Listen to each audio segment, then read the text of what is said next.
you know. This is Newsroom. Hello and welcome from Johannesburg here in South Africa. My name is Evan Jansen. The show is live. It's broadcast from our studios in Auckland Park. We are also streaming live on YouTube right now, where the whole show is always available on demand on our YouTube channel.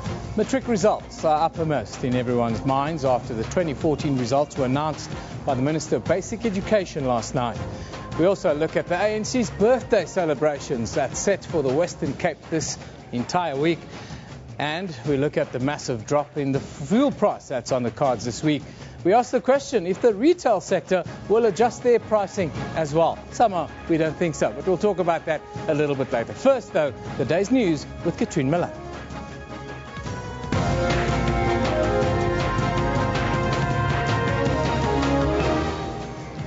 Well, hello and welcome to Newsroom. I'm Katrine Miller, and let's just take a look at those top stories this morning.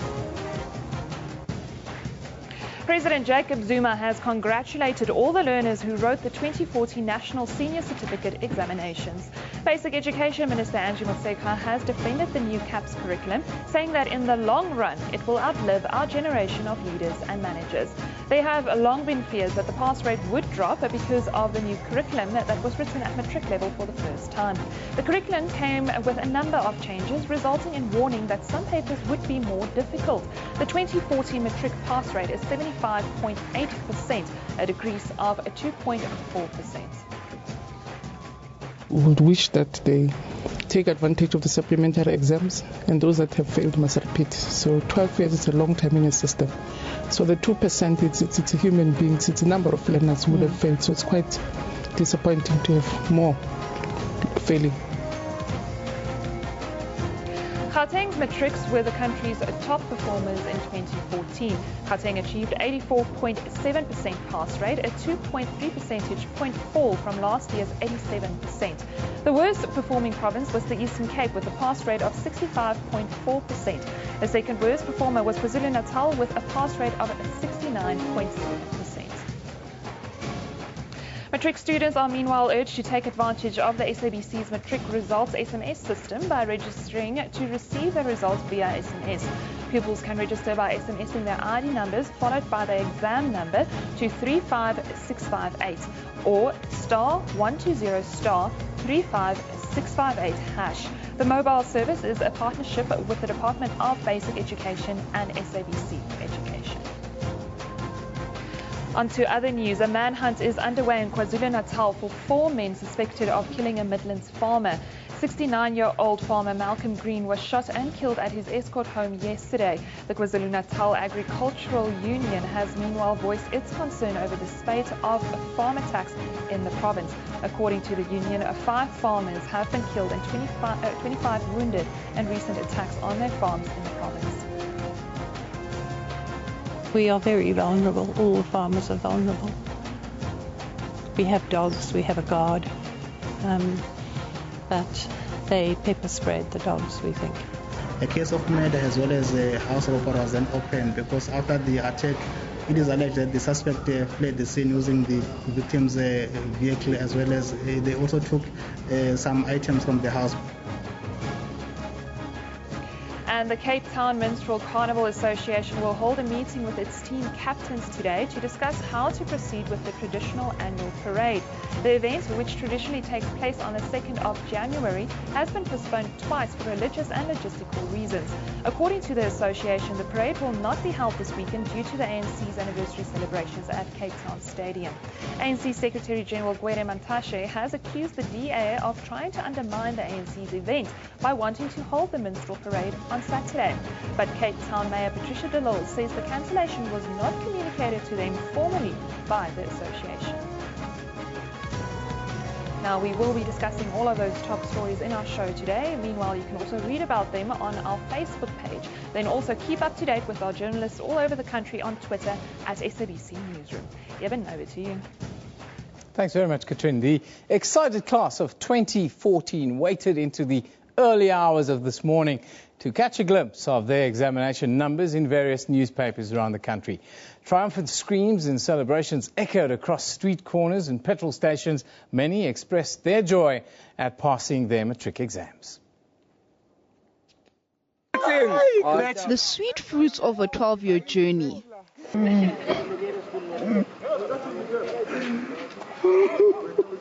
This aspirant lawyer could not hold back his tears. You just saw your name on the papers. Matric is over. It's overwhelming. It's an overwhelming feeling. I can't even begin to explain. And after a wait lasting until 3 this morning, it was good news for this group of friends. Even more than I expected, actually, because I achieved what I didn't expect in the beginning. So I'm very happy, actually. Yes. Okay, I'm happy. I want to make something out of my life, out of the matric results that I just got right now. Also happy with this year's class, the parents. I just jumped, and then she said there's a paper at the Shell Caltex garage, let's go. And then we woke up and rushed here, so we're excited. After these good news, it will be a peaceful sleep for this class. Stefina Komane, SABC News, Crystal Park, Benoni. Yeah, celebrations continue this morning. But a new curriculum has proven to be a problem for many matric learners. 2014's grade 12s were the first to be examined in the new curriculum and assessment policy statement, which was phased in with grade 10s in 2012. Learners have also fared poorly in maths, literacy, physical science and business studies. 53% of matriculants passed maths, substantially down on the 2013 figure of just over 59%. Just over 61% passed science compared to 67% for the previous year. Now, joining us today to discuss especially maths and science is the communications manager, Kaliswa Koba from EduSciMat. EduSciMat aims to remedy the challenges experienced by the nation in math and science. Very good morning to you. Thank you for joining us. Thank you for having me, Evan. Let's start with your reaction overall to the announcement last night and then the results that followed and also a little bit of the fallout that we've seen since then. Yeah. Even like the minister said, she wasn't very impressed with the results, and I think that is a general feel with everybody. However, researchers and professors out there tend to think that is more realistic figure. But more than anything, I think what she emphasized on is we need to now looking at the quality of learners that we produce versus the numbers that we're actually running at the end of every year. So they're focusing on just how many matrics are passed versus the quality of education of learners that actually pass with bachelor's or master's, whatever the case might be, at the end of the year. So the feeling is mutual with how the minister feels, but it doesn't stop us from running and saying we are in the space of actually making sure that we remedy these challenges, specifically in maths and science as EduSciMat. Before we get to math and science, I want to talk about the obsession that we have with a pass number in South Africa. It seems it's almost a media obsession other than an obsession of the people of the country, where we've got to improve on this number, a percentage point number every year. Yeah. But when you talk quality over quantity, then that assessment is fundamentally flawed, isn't it? I agree with you, and I think where the problem is when we only focus on matric results, and at that time it's a little bit too late, and that's why companies like EduSciMat look at the foundation to say, what is it that we're doing wrong? And as a country, where we're lacking is the quality, where we're getting it right. We need to make sure that the children, as they get into grade R, they are basically made to make sure that they understand everything that they're doing, and obviously that will impact the results. I mean, we look at all the other factors that affect the grade R that get into the system. We get substance abuse, we get any sort of environmental factors that affect the grade R that get into the system. Yeah. But if we can make the environment conducive, which is what EduSciMat does, we basically, when we look at matric results, it won't be too late for us to implement anything. I mean, looking at the numbers at matric, I feel is a little bit too late by then. We need to look at installing the quality of education that we obviously teach in our school environment. And that really is what the CAPS curriculum is all about. Yeah. Give us your views on the CAPS curriculum, and then also tell us, with this longer-term view and in quality education for all in South Africa, is this the right path, and will we see results in due course? I can't emphasize it more than the minister has yesterday when she made her announcement to say that I think as human beings, when it comes to change, we tend to be reluctant to change. And I think more than anything, I think that's what led to, like she said yesterday as well, that's what led to a lot of group copying. And, you know, as we change things, and I think it's an experience that we've had as Edu Summit as well, when we're bringing change, when we're bringing a difference into the schools, where we're saying we're introducing ICT, we're introducing manipulatives in the school, before we deal with anything, we need to deal with the mindset. Yeah. So the curriculum can change, but how they basically deploy everything, how they make sure that they prepare the teachers, they train the teachers enough to make sure that they are ready for the changes that they bring forth is what we need to master as a country. Before, we're not saying when they change it, it's wrong or not. I mean, we're not in that place to dictate that. But I think it's making sure that our teachers are equipped enough to make sure that they can deploy whatever change that they've done and basically work with the mindset of the changes that they then bring forth into our schooling system. So then you, as Edu Summit, you're not too concerned that math and science numbers have come down slightly compared to last year. You understand that this is a process that will take a few years in order to bear the fruits. Well, look, our solution is not a quick win solution. I think because we're dealing with fundamentals, we're dealing with quality. And I think that's where the difference is. We're saying we need to get the foundation solid. We need to make sure that maths, when you look at numbers, you basically relate it to your day-to-day use, you know, as to supposed to just trying to make a change in matric, just to get the numbers up. So as Edu Summit, we say that let's get it right in the foundation. And although we are concerned, obviously, with the numbers, but we're saying, the minister also said yesterday, preparation for grade 12 starts in grade R. And that's where we come in to say teacher development and a conducive environment and an excited learner in a maths class or a science classroom. It's what will make a difference in the matric results at the end of the day.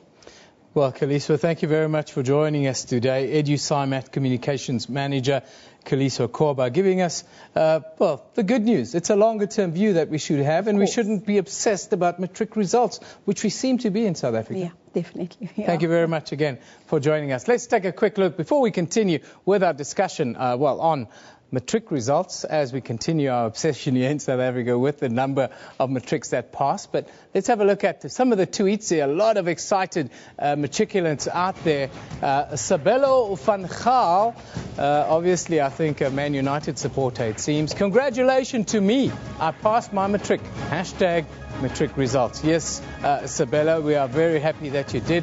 But now you have to go on and make your contribution to South Africa. Trod says, my little didn't tell me her results. Is this bad? Or she got straight A's and fainted. She's always been a B student. Well, Trod, you should be very happy that Ms. Malloy is delivering for the family. Moelo Selepe says, Gauteng really worked this year with a big smile. Yes, Gauteng, the top performing province in the country, and the Western Cape used to be the top performing province, but they're down by, well, a good 5%, and there have been calls for investigation into this in the Western Cape. Kuhle says, well done Pumalong High School in Tembisa, which has managed to achieve 100% pass rate this year. One of the fantastic stories of matric results 2014.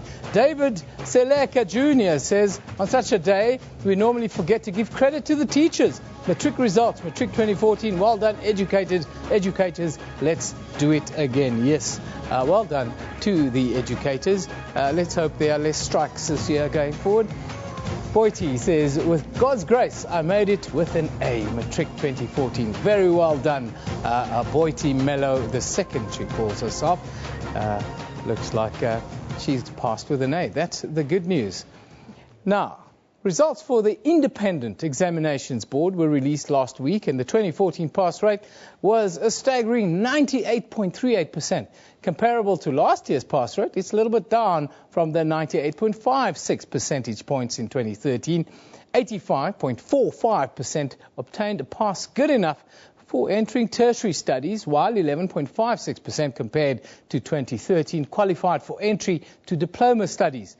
9,976 full-time and 475 part-time candidates from 191 schools across the country wrote the Independent Examinations Board, that's IEB, National Senior Certificate Examinations in November of 2014. The IEB prides itself on running examinations of the highest professional standards, they say. The examining panels consist of top educationalists who keep abreast of best practice locally and both internationally. Marking, they say, is of the highest quality as well as accuracy. Now, for an analysis of the 2014 IEB results, we are joined by the Chief Executive Officer of the Independent Examinations Board, Anne Oberholzer. Very good morning to you, Anne. Thank you for joining us again. It's my pleasure, Evan. Quickly, give us your reaction to the overall results that was announced yesterday as the IEB. Yesterday's results, yes. The state results. Well, I think the slight decline can be attributed to the new curriculum. Adjustment to a new curriculum always takes time, especially with the maths and the science. Both curricula with the caps are now more demanding than they were in the past, and that takes adjustment. So, I mean, I think they're still very good. For a country like South Africa with the backlog it has, 75% is not something that should be frowned upon. That's 3 out of every 4 students that's passed. But in South Africa, we spoke about it a little bit earlier with our previous guest, this obsession we have with this pass number in matric. Is it something that's really a negative and holding us back a little bit, that we focus on the quantity rather than the quality of people that we're bringing through our schooling system into tertiary institutions and then into the wider economy? Look, I mean, I think one of the biggest problems in our past history has been access. And I think government has done an enormously good job in opening access to education. A whole lot of people who would never have seen the inside of grade 12 classroom are now emerging from the system with a qualification. To focus at the matric level, though, I do think is missing the point. Teaching and learning starts way before that. Even before school. It's what do parents do with their children? What happens within the family? Do we encourage children to talk and communicate, express themselves properly? Do we encourage them by asking questions? Do we raise their curiosity? Because that's where learning starts. Yeah. Learning is about curiosity. It's about wondering about the world you live in. And if we as parents don't encourage that in our children from little, why do you like to wear that pink dress? Why don't you like the blue dress? And start encouraging children to analyze why they're doing things. To think a little bit analytically in a way. But it's also important for parents to make a contribution in the schooling of their children. In South Africa, do we have a problem? Maybe it's a strong word to say, a problem with parenting in a sort of education, in an education scenario? I think that there is a tendency amongst some parents to leave it to the school. The teachers are the experts, and therefore I'm handing my child over. That's fair enough in some respects. Teachers are supposedly the experts in how to explain knowledge and concepts. But as a parent, there is nothing more encouraging to a child than to know that their mother or their father is interested in what they are doing. Yeah. So if the parent is not at home asking, what did you do today? Explain that to me. How does it work? Yeah. The child doesn't see a connection between what's happening at home and at school. And they lose a bit of interest then. But let's talk about the IEB, and you once again returned fantastic results. What do you think is behind the fantastic results that you churn out year after year? I would go back to exactly what I've been talking about. I think what we've got in the independent school sector, and certainly in aspects of the state sector, it's not isolated to independent schools. Any good schooling institution has a combination of 3 things. Children who are prepared to work and are committed to working. Yeah. Children who realize the importance of education and are prepared to work at it from young. You have a supportive parent community, parents who take an interest not only in the child, but in the school and what's happening at the school. I don't mean the helicopter parent who's sitting in the classroom and telling the teacher what to do and what not to do. That parent is probably more destructive than anything. But parents who are interested and want to do the right thing for their child. Interested in their child's life across the board, really, and Absolutely. education should only be one dynamic within that entire picture. Absolutely. Quickly, one final question I want to ask you is, science and math has been the one area that's always problematic for us, it seems. How did the IEB students go, and if there's an improvement, what have you guys done differently? Well, I think what we've maintained at the IEB is a fairly high uptake of both science and maths. About 66% of the learners offer maths, and about 49, nearly 50% offers physical sciences. They are the challenging subjects, the gateway subjects. Yeah. And I think what has happened with the CAPS is a recognition early on of what the changes would be, and a dedicated commitment to ensuring that both teachers and learners know what to expect. So as a result, over 88% in both subjects gained over 40% pass in those two subjects, of which we're very proud. And I think the secret goes back to committed teaching force, committed learners, and a supportive working environment for both. That's the secret. Let's hope that with the CAPS curriculum we can transfer that into mainstream here in South Africa and get the kind of results that you guys have been getting at IB. Anne, thank you for joining us today. It's a pleasure. Thank you.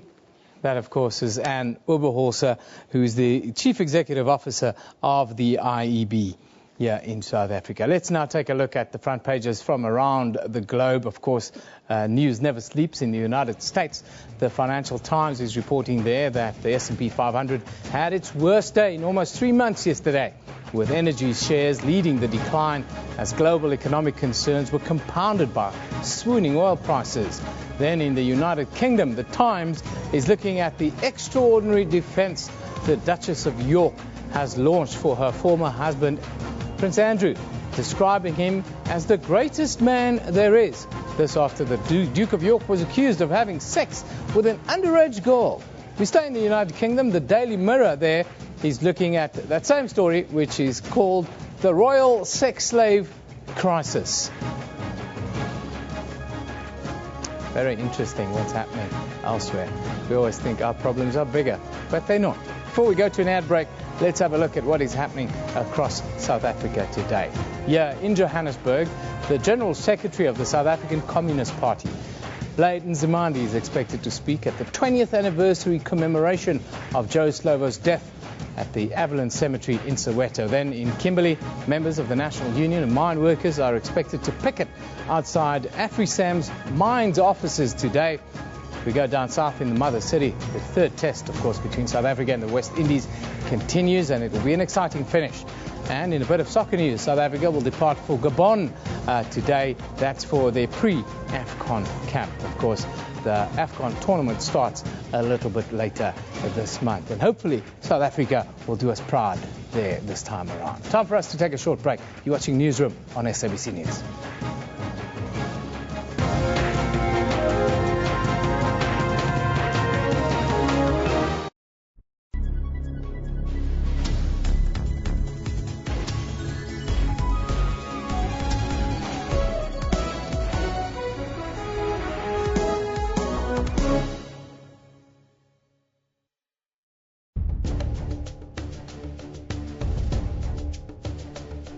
Over 20 years now, South Africa has just been one big construction site, building houses. This is the only country in the world that provides free housing. The government has done very well in this particular area. What are the challenges facing human settlements? Most of the people who move into urban centers are looking for jobs, basically, and that increases the pressure in that particular area. We know exactly what needs to be done where and how it should be done. They were also building houses for married staff, and you had the married quarters and the hostels. And all of that stopped. What happened?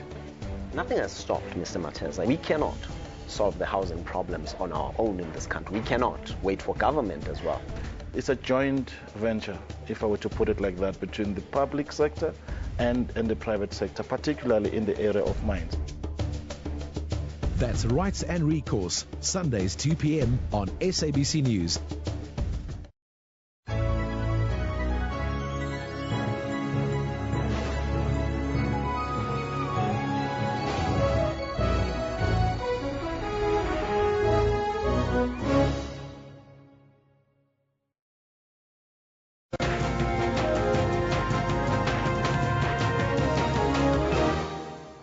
Welcome back. This is Newsroom on SABC News. The ANC will hold its 103rd anniversary celebrations at the Cape Town Stadium this weekend. Members of the party's NEC have been deployed throughout the Western Cape to engage communities on the significance of these celebrations. They will also highlight the work that the ANC has done in the province since the ushering in of the democratic dispensation. The ruling party yesterday briefed the media about its preparations. And joining us from Cape Town today is the ANC Western Cape chairperson, Mr. Marius Fransman. Very good morning, Mr. Fransman. Thank you for joining us.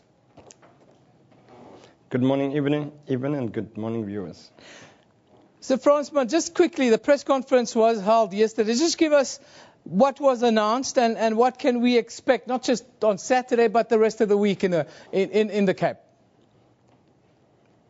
Let me first of all just say that this is an exciting week, but also I must say on behalf of the ANC in the Western Cape, Eben, just again, Happy New Year and everything of the best for everyone. As I've listened to and looked at the story just now about the matric results, I was reminded of the year 1987 when one were waiting and wondering, will you pass, will you not pass, and all of that. And I can just say to all the matriculants that made it, well done. On behalf of the ANC, as we celebrate our birthday of 103 years, we are also saying well done. But also to those that didn't make it, everything of the best and continue to try and do the re-exams. We've discussed yesterday with the Secretary General, the top 6 of the ANC is in the Western Cape. The National Executive Committee of the ANC is here. Everyone is here from the length and breadth of the Western Cape. We've got 6 regions of the ANC. We are coming from near and afar, rural areas, urban areas, coastal communities, the valleys and the hills of the Western Cape. And we're also being joined by other places outside of the Western Cape. So this is going to be a very important event hosted in the Western Cape. It's a national event even, and normally what happens, once every 9 years, a province gets this opportunity. So we are making the best and the most of it. Today, our leadership, our top 6, the President, Deputy President, Secretary General, and National Chair, and others are in the province. They'll be going from area to area, engaging communities, inviting people to our celebration. So we just welcome everyone to come enjoy and celebrate the oldest liberation movement in Africa, and one of the organizations that actually made sure that over decades we can fight for non-racialism, justice, social justice, and reconciliation. The significance of this celebrations happening in the Western Cape is almost a little bit ironic, isn't it? Let's say that the Western Cape, historically, if we remember, long before the year 1652, in fact, the first war of resistance took place in Cape Town. Yeah. I was yesterday again reminded when I saw the way the provincial government and the city government is messing around with a very important cultural heritage coming from slavery when it comes to the Minstrels Road March. And so, yes, we had serious forms of resistance historically. Secondly, somehow I call it a politics of deflection and deception in the Western Cape. They embrace, as a government in this province, the new democracy, but the way they develop resources, reallocation, separate development that continues in this province, and the way our elders, if they're black, colored, African, and Indian, the way they're being treated. So there is a bit of irony in that, but we must say that the ANC has decided naturally, historically, to go from province to province post-1990, post the unbanning. Every year, the birthday is happening in a province, in a particular geographical area. And we are saying the Western Cape cannot be an enclave. It can't be the way Helen Zille wants to put it, a republic outside of the broader South Africa. So Western Cape is part and parcel of South Africa, and we must embrace our African spirit in that process. You talk about the politics of deception. We've seen the difficulty that you've had with issues around the use of the stadium and so forth, and then also the Minstrel Carnival being thrown into the mix now as one of the reasons. How do you view this, and how do you view the difficulties that the minstrels are having with having the event? Even just think about it. Imagine any significant cultural and heritage event suddenly being moved from pillar to post, from one day to another, on the whim of who governs. Now that is wrong.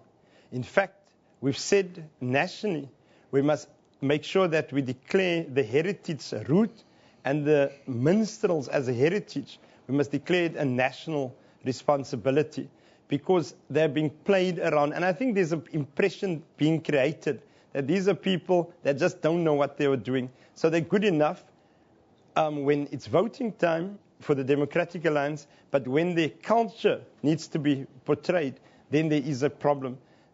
Think about the Rio Carnival. Since when do the Rio Carnival being stopped 2-3 days before the time? Now, this is much more deeper than a Rio Carnival. This is about our legacy. So what has happened here? Historically, it happens on the Tweede Nuwe Jaar for more than 100 years. You must remember it comes from the slave history. Secondly, 3-4 years ago, Helen Zille, when she was the premier, she started to say they can't walk into the Boer Cup, meaning the first attack on the culture. The second attack on the culture is to change it from the Tweede Nuwe Jaar a year ago to try and push it out. This year, we saw initially Tweede Nuwe Jaar, then the 3rd of January on the Saturday. The minstrel agreed with that. However, when there was a important religious evening for the Muslims, there was an arrangement to do it early enough. Then at 3 days before the time, they were requested to do it on the 5th. When the 5th happened, which is a normal working day, the city didn't make the proper logistical support arrangements for the minstrels. Now Patricia de Lille runs around and she says she's accusing the ANC of lying, she's accusing the minstrels of lying. My advice to her is just reflect internally, why is it so difficult for the city to make sure that they give all professional support to this working class community, in the coloured community, to make that this is the best event that we can find every year in Cape Town. And I think what we are seeing is an onslaught. We are saying to the minstrels also, get your act together, make sure that your management structure is in place, and ensure that you are able to outmaneuver these onslaughts. Finally, on the point is on Saturday, whether the minstrels going to walk or not, we are saying the ANC will not stand in the way of the minstrels community to make sure that their heritage are protected and advanced. We are calling on Patricia de Lille to, in fact, to be mature enough. I know Patricia's heart is right, but I do know a party is having a different agenda, and we are calling on her to realize this one's Mensa. It's our people. It's ordinary community. It's working class people. And let's go and celebrate the minstrels community events as well. Mr. Fransman, one more question, and you've got about a minute to answer it. Matric results in the Western Cape were well down. How do you view that? That is the implication of when you close schools, 27 schools being closed, and you don't care. The former MEC, a year ago, when they closed the schools in Manenberg, in Valhalla Park, and Nova Park, he said it really doesn't matter. People would be able to go and take transport elsewhere. Rural enrollment is the lowest in the country, the Western Cape. We are saying reallocate resources to the most disadvantaged. It's only when resources, system support, and those allocations happen that we can get better. But it needs introspections by the so-called best-run province. Helen Zille must get off the high horse of beauty competitions when it comes to these things and saying she's the best. We must actually introspect and do better. But I must say to the parents, as well as to the teachers, thank you for what you've done to make sure that our children can get a better future. Thank you very much for joining us today. Live from Cape Town, that is the ANC Western Cape chairperson, the leader of the African National Congress in the Western Cape, Marius Fransman. We talk about a whole range of issues from, the ANC's 103rd celebrations that's going to take place there, including the Minstrel Carnival that's under pressure. Nobody knows what's happening. Confusion reigns there, and also matric results. But let's have a look at your tweets. What are you saying about the ANC celebrations? Well, Earl September says, waking up to no Cape Minstrel Kaapse Klopse March or WC individual matric results today. Good morning. Yes, it is a rather worrying thing for Bravo Female says, tragic that in a country that erased its slave history, the only mass commemoration of that heritage is mired in controversy. We've just had that discussion. Thank you, Nomoni. Colourful says, trust that I see Patty and the city trying to co-opt the festival to suit their tourist narrative. Drumroll, Cape Town Carnival. Well, nice one. More sense, says Minstrel. So it's DA versus Demensa. The people will win. If not now, certainly later. You don't mess with the people, says Mosenne. Yeah, that's the view of some of the people. But let's take a short break at SABC Newsroom. Don't forget, that's where we love your interactions on this very show, at SABC Newsroom. This is Newsroom. We'll be back shortly.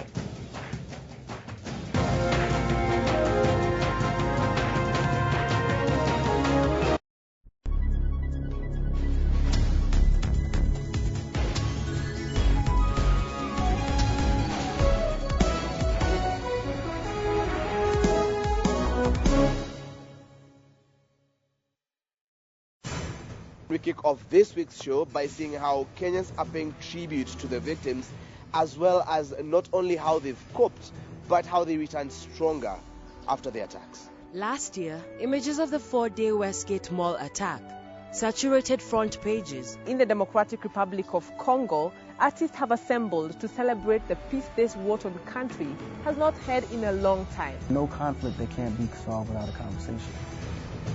The Journal, every Saturday at 1:30 on SABC News.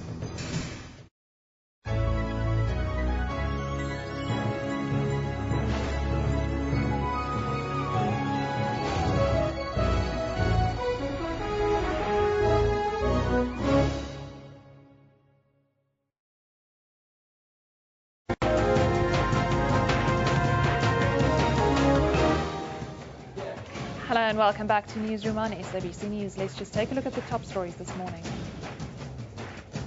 President Jacob Zuma has congratulated all the learners who wrote the 2014 National Senior Certificate Examinations.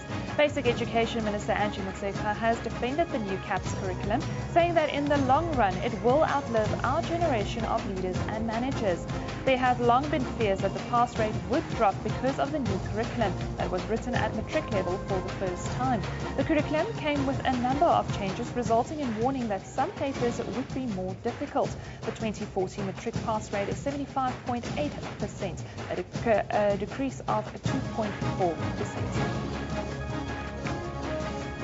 In other news, a manhunt is underway in KwaZulu-Natal for 4 men suspected of killing a Midlands farmer.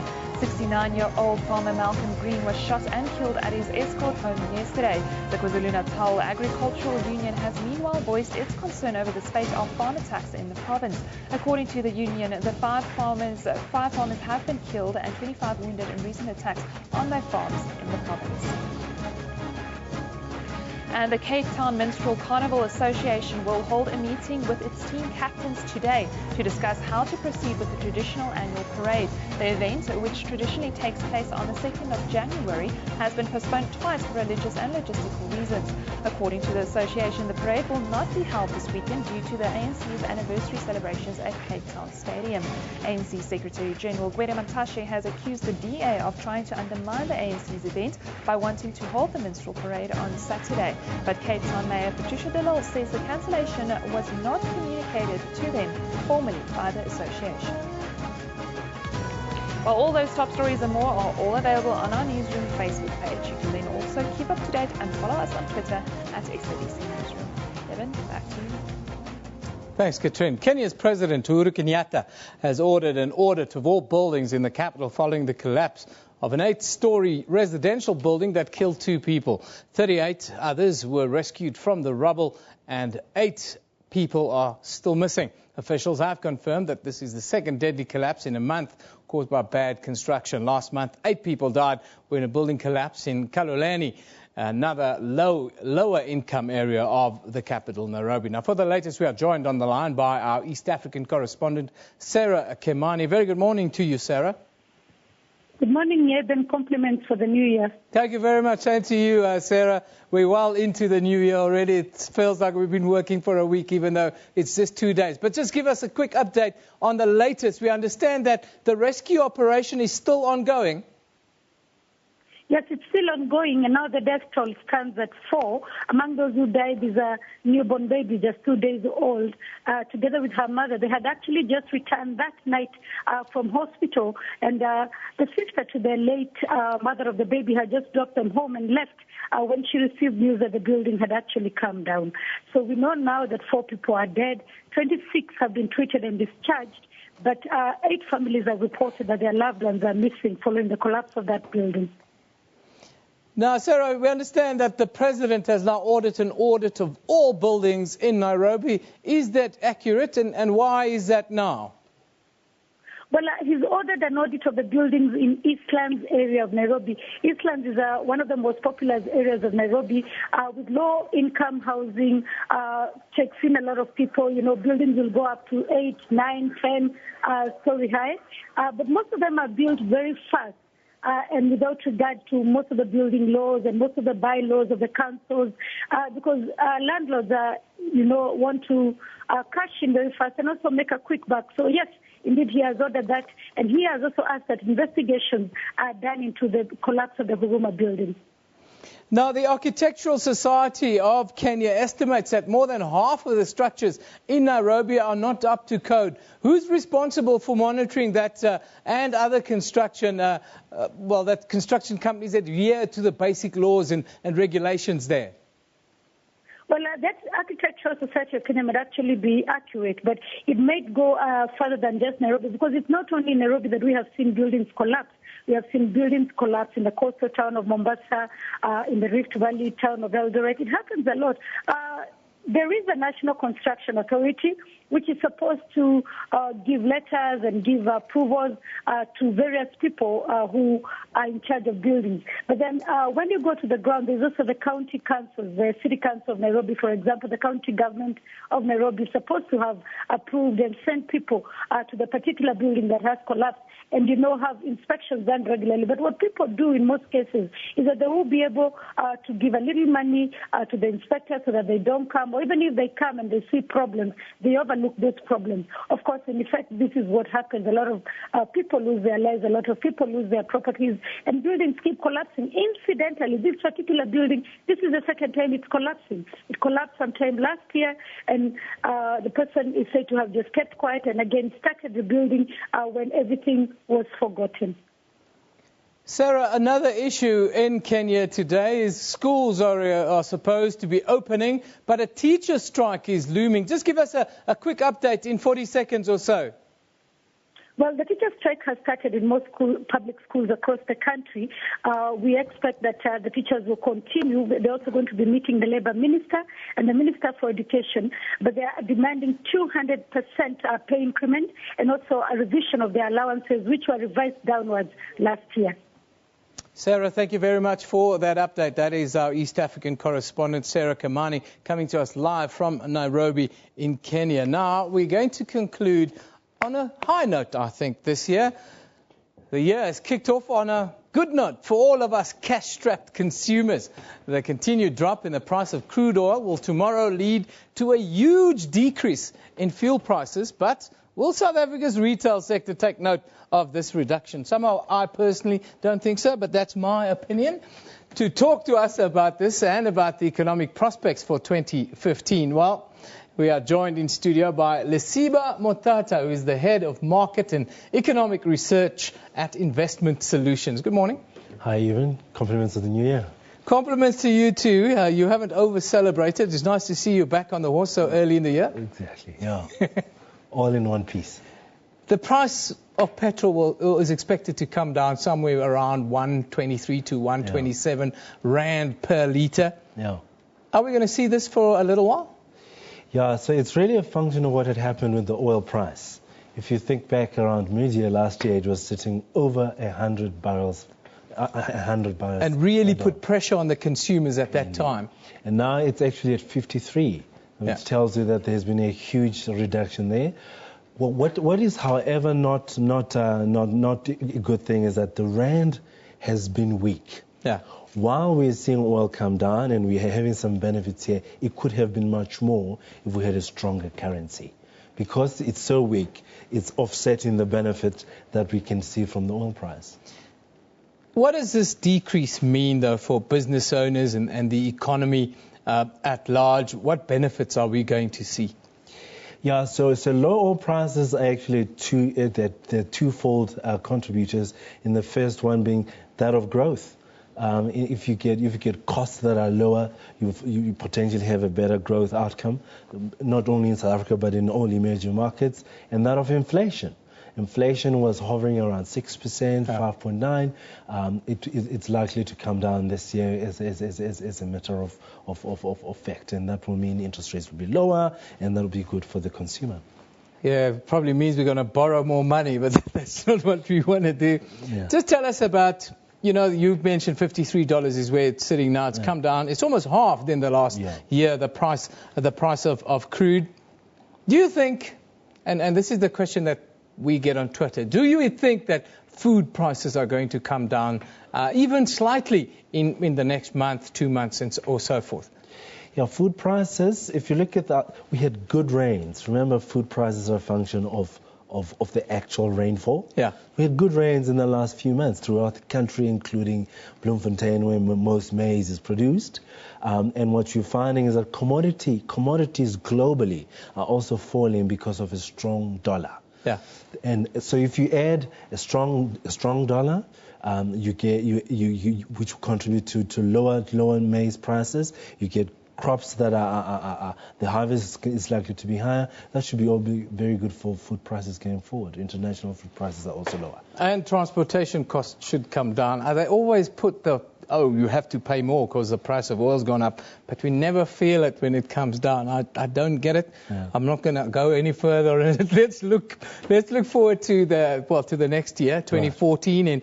And in 2014 we have our economy. To be fair, we suffered a little bit. It was constrained. We were strained a little bit. Are we heading in a different direction in 2015? Well, the outlook, although it's better than what we had in 2014, is still weak. So we're talking growth around 4.5%. 2014 will be around 1.5%, because if you think about it, we had strikes that were protracted. Yeah. So those negotiations hopefully are running through for 3 years. Yeah. And this year now, we won't see any more strikes that will constrain us. But there's power issues. If we get load shedding, that could be a headwind for growth. Yeah. And the weak rand, if it continues to weaken, it's not good for our outlook. Your advice to consumers in 2015, especially those who are well indebted after over-celebrating over the festive period, if one can say that? Yeah, so in Feb is the budget. And if you recall what the minister said last year, they could actually hike taxes. So while we're getting some benefits on inflation, on oil prices, but taxes could go up. So what needs to happen is pay down the debt as opposed to accumulating much more. You jumped the gun there a little bit, but what would you like to hear from the minister then in that budget speech next month when he delivers the February budget speech? Well, to implement that which he had said he will do, putting ceilings in terms of wages or the wage bill, the government wage bill, making sure that the debt that actually has escalated is maintained. Credit rating agencies has given us, a leeway. There's about 2 years, that they have given us in terms of allowing us to actually implement that which has been planned. So all I'm looking for is implementation. It needs to just be done. We need to get the work done. 2015 is kind of the year of getting work done. Thank you, Lesiba, for coming and joining us, giving us his view on the petrol price that's coming down and also the outlook for 2014. It's a little bit better than last year. Let's hope we have the lights on for the whole year, and that might see us all smile come 2016. Thank you, Lesiba Mothato, who's the head of market and economic research at Investment Solutions, joining us today. We're going to close by taking a final look at your tweets. What are we talking about? We spoke about the Minstrels Carnival a little bit earlier. Kolani Nkokazi says, SABC Newsroom, there's always room for improvement. Let's focus to 2015. Yes, there is always room for improvement. That's what we're all about. Misbehave says, the kids have made us proud. Congrats to them passing their ME. Now life has begun, I think is what she's saying. Yes. after school work starts. Sweet Sepati says, I'm nervous as if I'm the one who wrote matric last year. The first time I feel like this about our results. I think you and the minister and a few others were very nervous. Setre Chavalala says, well done to the class of 2014 matriculants who made with their results, especially to my little sister and cousins. Praise be to God. Yes, a lot of relieved people around the country today. That's where we leave it, fortunately. Newsroom, of course, back tomorrow, same time, same place. Broadcast live from our studios in Auckland Park, Johannesburg, every weekday morning between 9 and 10 a.m. The show then repeats at 2 in the afternoon with a rebroadcast at 5 a.m. the following morning. We're also live on YouTube at that time with the show available on demand on our YouTube channel. This is SABC News. You've been watching Newsroom. We love it in the morning.